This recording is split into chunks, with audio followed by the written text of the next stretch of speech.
नमस्कार साथियों, मैं हूं बलराम और मेरे साथ हैं दीपेश सर। जैसे कि आप सबकी क्वारी आ रही थी कि सर यूपीएसआई से संबंधित आपके जो डाउट थे, तो बारी बारी से हम सर के साथ जानेंगे कि जो भी आपके डाउट रहे। तो पहले तो सर आपका बहुत बहुत धन्यवाद जो आपने हमें कीमती समय दिया। नमस्कार साथियों, मेरा नाम दीपेश जैन है। मैंने 2016 में यूपीएसआई का एग्ज़ाम दिया था, जिसमें मैं चयनित हो गया था, और 2019 से 20 में मैंने यूपीएसआई की ट्रेनिंग की थी। आपकी जो भी समस्याएं हैं उनका समाधान बिल्कुल मैं पूरी तरीके से करूंगा। सर जैसे कि बच्चों की क्वारी आ रही है कि यूपीएसआई में ये नॉर्मलाइजेशन का जो रहेगा, ये 20 नंबर घट सकता है, बढ़ सकता है, तो इसके बारे में आप क्या बिल्कुल, यूपीएसआई का पेपर विभिन्न पालियों में होता है, तो इसमें कुछ शिफ्टें हैं वो सरल आती हैं, कुछ शिफ्टें वो बहुत कठिन आती हैं। तो उसी के हिसाब से जो भर्ती कराती है एजेंसी, उसी के हिसाब से उसका नॉर्मलाइजेशन करती है।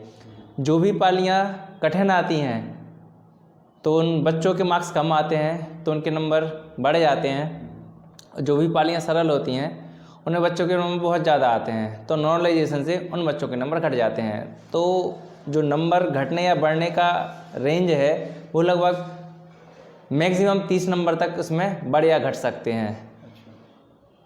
सेकंड क्वेश्चन है सर, यूपीएसआई में सेफ स्कोर क्या रहेगा रनिंग के लिए? यदि हम सेफ स्कोर की बात करें तो इस बार का जो पेपर है, पैटर्न है, वो पिछले बार के हिसाब से थोड़ा सरल आया था। तो मेरे हिसाब से इस बार लगभग 260 या 270 के बीच में आपका सेफ स्कोर रहेगा। अच्छा। और इसकी बात करें यूपीएसआई की, जो एक्सपेक्टेड कट ऑफ कितनी रहेगी सर? एक्सपेक्टेड कट ऑफ मेरे हिसाब से 260 से ज़्यादा नहीं जानी चाहिए, 260 मैक्सिमम ही रहेगी इसकी।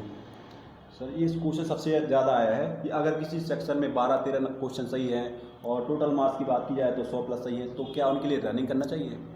जैसे कि नोटिफिकेशन में लिखा हुआ था कि सब सब्जेक्ट की सेक्शनल कट ऑफ बनेगी, उसके बाद आपका नॉर्मलाइजेशन किया जाएगा। तो यदि आप 35% की क्वालिफाइंग था, यदि आपके 40 क्वेश्चन में देखा जाए तो उसका 35% लगभग 14 क्वेश्चन होता है। तो पहले आपके रॉ मार्क्स देखे जाएंगे। यदि आपके रॉ मार्क्स 14 से कम है तो इसकी उम्मीद ना के बराबर रह जाएगी, क्योंकि पहले आपके रॉ मार्क्स देखे जाएंगे, उसके बाद उनका नॉर्मलाइजेशन होगा। यदि आपके पहले ही रॉ मार्क्स 14 से कम है तो उसके बाद उम्मीद ना के बराबर रह जाएगी इसकी। तो उनको हमारे हिसाब से तो रनिंग की कोशिश भी नहीं करनी चाहिए उन लोगों को। सब्जेक्ट बाई बात करें नॉर्मलाइजेशन की, क्या वैसा नहीं मिलेगा जैसे बढ़ जाएगी? नहीं, यदि पहले रॉ मार्क्स देखे जाएंगे, जो रॉ मार्क्स यदि जिसके रॉ मार्क्स ही कम है उनको तो लीग से बाहर ही कर दिया जाएगा। जो रॉ मार्क्स में पास हैं उनका बाद में नॉर्मलाइजेशन किया जाएगा। जी सर। जैसे एक और क्वेश्चन बहुत ज़्यादा पूछा जा रहा है कि सभी सेक्शन में तो पास हैं हम, और हमारा जो टोटल स्कोर है जो 77-78 के आसपास है, तो क्या हम फिजिकल करें? 77-78 बहुत कम स्कोर हो जाता है। लगभग आपके 100 प्लस क्वेश्चन ही सही होने चाहिए। यदि आपको लीग में बना रहना है तो कम से कम आपके 100 क्वेश्चन सही होने चाहिए जनरल कैटेगरी के लिए। बाकी अदर रिजर्वेशन के लिए 5 या 10 नंबर क्वेश्चन का रिलैक्सेशन मिल सकता है।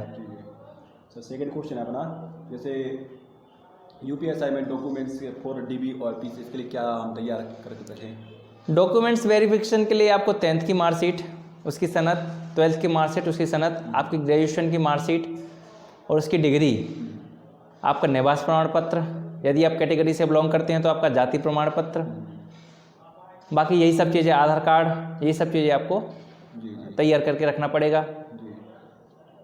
सेकंड क्वेश्चन सर, जो फिजिकल से पहले कौन कौन से डॉक्यूमेंट्स बहुत ज़रूरी है, और अगर कोई डॉक्यूमेंट्स में कोई मिस्टेक है तो क्या हम क्या करें? मतलब कभी कभी देखा जाता है कि आपके डॉक्यूमेंट्स, यानी आपकी जो 10th की मार्कशीट है या 12th की मार्कशीट है, उसमें आपका नाम, आपका फादर्स नेम या मदर्स नेम वो गलत लिखा होता है। तो आपको एक एफिडेविट बनवा लेना चाहिए कि जो भी हम डॉक्यूमेंट्स दिखा रहे हैं वो मेरी जानकारी में सही है।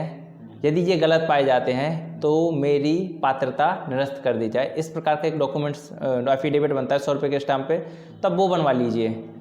आपको साथ में जो भी ऑनलाइन का फॉर्म भरा था आपने एसआई का, उसमें जो भी डॉक्यूमेंट्स सबमिट किए थे, चाहे वो ग्रेजुएशन की मार्कशीट हो, 12th की मार्कशीट हो, और जो भी डॉक्यूमेंट्स सबमिट किए थे वो सारे डॉक्यूमेंट्स ले जाना कंपलसरी रहेगा आपके लिए।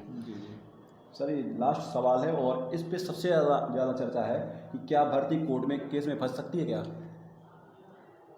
आपको जैसे पता ही है कि यूपी सरकार की कोई भी ऐसी वैकेंसी नहीं जो कोर्ट में ना जाती हो।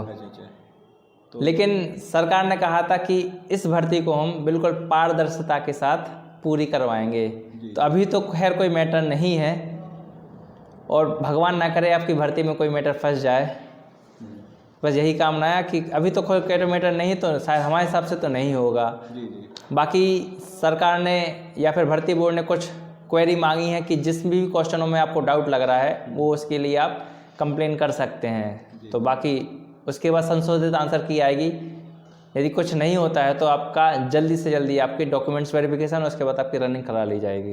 जी sir, thank you sir. Thank you. तो साथियों, मैं उम्मीद करता हूं आपका, अब फिर भी अगर कोई क्वेश्चन रह जाता है तो आप कमेंट बॉक्स में कर दीजिए, तो जिससे हम उस पर नेक्स्ट वीडियो बना देंगे, उसके साथ जो भी आपकी रहेंगे तो उस पर हम चर्चा कर लेंगे। Thank you so much, thanks for watching. मिलते हैं नेक्स्ट वीडियो में। जय हिंद, जय भारत।